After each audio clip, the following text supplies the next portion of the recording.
Good morning. Welcome back to the farm. Like I've heard Zachary Fowler say on his channel multiple times, I wish we had smell-o-vision because that breakfast was really good. I wish y'all could have smelt it. So come out, check on the chickens, and see if there ain't something else still around. I'm not gonna let my guard down anymore. I've lost too many chickens. So we did get something in the trap. Well, I came out this morning to check on the chickens and nothing doing. The trap had lost its fish yesterday, whatever it was. But look what we got in the dog-proof trap. So we got one. We will take care of him and know that the chickens are that much safer. Boy, he dug all over the place trying to get loose. But I'm glad we got him. That's one anyhow. What do y'all think about that? We caught the raccoon, another one. That's the second one. I just shot one, I didn't trap it. But that one I trapped along with the possum we got last week. And we've gone from 22, 23 birds down to 9. That's no good. So I'm gonna feed these chickens. I'm gonna give them some diatomaceous earth, if I said that right. D-earth is the way a lot of people say it, just to keep from saying it wrong. And I'm gonna give them a little bit of that with their feed, just to help worm them a bit. And before we do any of that, let's check see if there's any eggs. I brought the drill out with me. I'm gonna update this where I don't have to use a drill. I've ordered some hook and loop with a spring catch on it so that they can't just be flipped open. Because raccoons are kind of smart. If I still got some around, they can get a hook and loop open, no problem.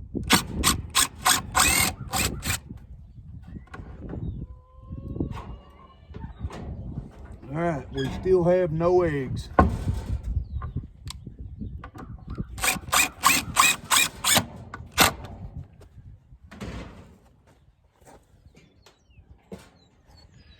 No eggs yet, but hopefully we can get some in the near future. We're gonna really work on that. I've been doing a little bit of YouTube research, trying to find the experts out there that know more than I do. And worming the chickens was one of them. But the biggest thing it looks like was the stress of them being preyed upon by this raccoon and the possum and the other raccoon. And hopefully that's all there is. We can get them to relax a little bit and start producing some more eggs. We ain't had no eggs in 3 months.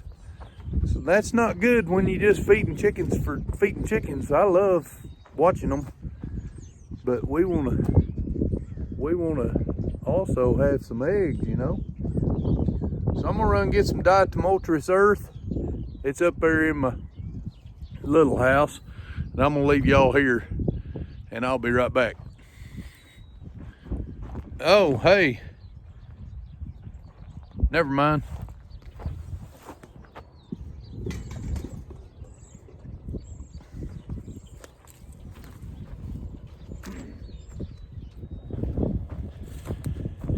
I've been trying to pronounce this all the way over here from the little house. Oh, I got a shadow.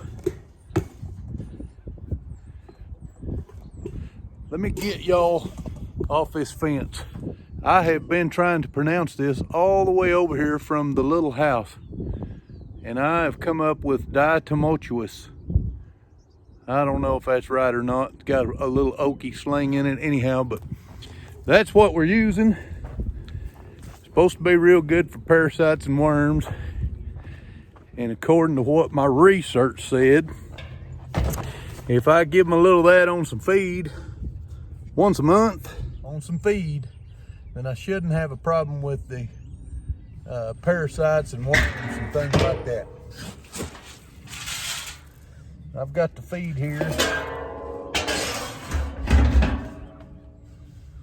See if I can do this without losing all the feed on the ground. Got the feed propped up there.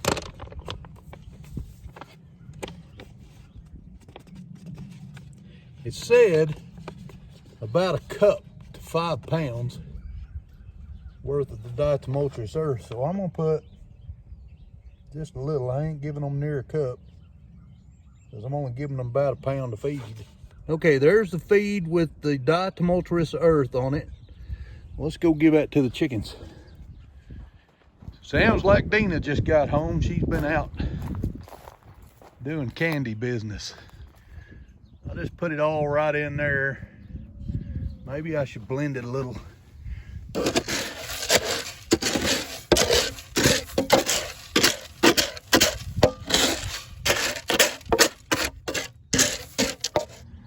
Man, that stuff went everywhere. Y'all are polka dotted, my hands are polka dotted.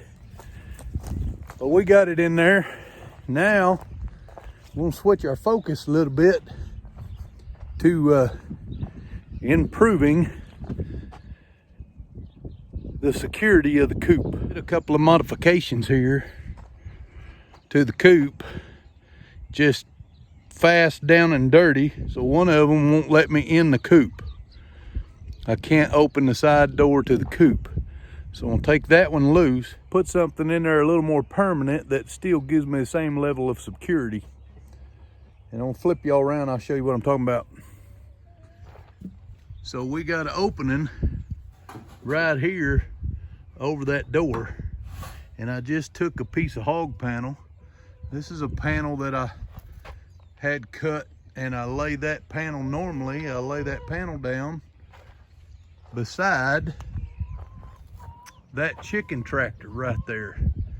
When I have live birds in there, I lay that panel down beside it. Once I move it, one on all 4 sides to keep varmints from being able to dig under it. I want to take that panel off now, and I'm gonna put something else back there behind that opening. I think maybe a piece of metal, so that I can open this door again. The other thing we did was we screwed this wire mesh in place, because you can see the top of that wall is ventilated. We screwed that in place for there, and I'm gonna trim that up and probably leave it in place for now. I may do something different later, but for now, I'm probably gonna leave that in place. Like you've already seen today, we screwed the nesting box down with a screw, and I'm gonna put some eye and hook loops in there. I've got some on order, but I think I've got one I can use until I get those safety ones with the spring latch on it. So that's the plan. So I just wanted to show y'all that the trap still has fish in it. It's still set, the live trap. And the dog-proof trap is still set. I don't know if y'all can see, there's still dog food down in there. And the other dog-proof trap is still set, and the sun's shining down in there, so you can tell there's still some dog food in it. So hopefully we got our predator, but if there's any more around, I'm gonna keep them traps out for a while, maybe all the time. They ain't hurting nothing. I mean, that fish eventually won't be good, but you'll catch butterfinger. Yeah, Deanna's right. I'll probably end up catching my cat in that live trap, but that's one good thing about the dog-proof traps. I don't think it'll catch the cat. This is not exactly what I had in mind on my closure, but I come up with a temporary solution. First, on cut all this back. I should have got a pair of wire cutters. Well, for now, I'm just gonna bend that up out of the way. I'd already bent it some. I had already bent it some, but it ain't hurting nothing on there right now. And this coop is temporary. We're not gonna be using this coop too much longer. I don't know what I'm gonna do with it, when I build my new chickshaw, but I know when I pull the chickens out of here to put them in the chickshaw, I'm not going to be using this coop again. I say that unless it's a must or something super temporary, because I'd way rather have them in that chickshaw and mobile, being able to move them around to fresh ground. Because you can see around me, and you probably noticed already in other videos, how bare the ground is around the chicken coop, inside the chicken pen. So that's why I'm not too concerned with leaving this on. I was going to cut it off, but it's all right for now. I'm just going to push it on up out of the way.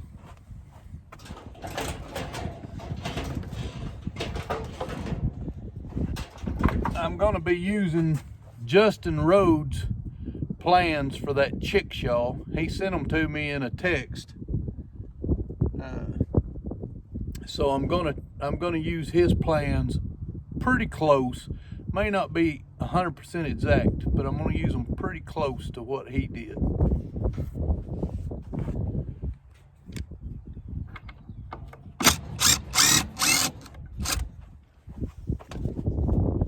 This is what I came up with. I'm just gonna create a wire tie for now, so I can tie the door shut.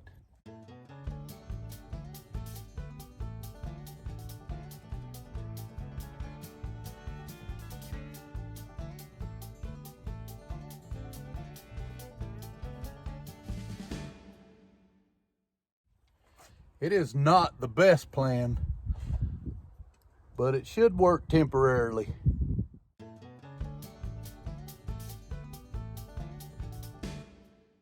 Now I can come out here and check for eggs without having to have my drill with me.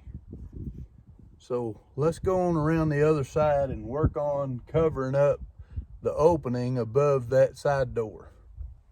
Plan is to take this down, which I just got a few screws in it, but I'm gonna take this down, set it aside, cut a new piece of wire. I think I can wire that up there so that it covers in front of that opening in this door.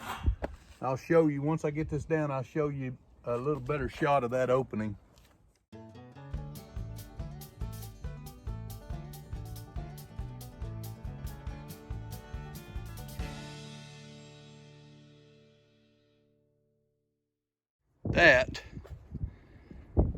That is the opening we need to cover up. But to cover it, I want to cover it, but I still want to be able to open my door. My plan is to attach a piece of wire here that'll bend and attach here and cover up this gap. Let's see what we can do.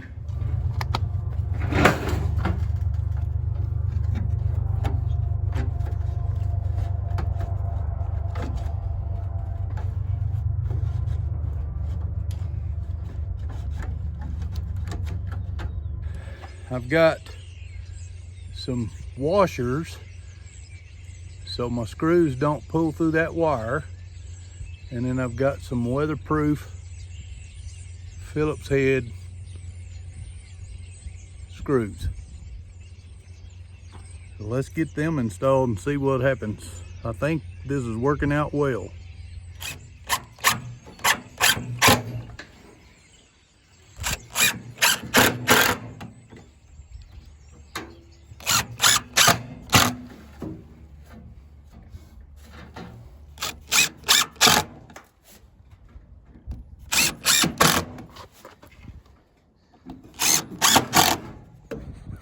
All right, now I still have the ventilation I need, but nothing can go through that. Now I can get in the nesting box without having to have my drill, but I will update that with a hook and eye and a safety clasp on that hook and eye, maybe two. But that's got the nesting box, and then I've got that covered, and I can open and get inside my chicken coop. So the way we did it the other night, I couldn't get inside the chicken coop anymore. I even locked myself out, much less all the varmints and predators that are after our chickens. So we got that updated. Now that the chickens are safer, we can go on to another project, which there's plenty on the farm to do. But Deanna asked me whether or not we could turn them chickens loose and let them free range some. If you remember, I was having problems getting them to go into the coop. So we had to catch them and put them in there physically ourselves.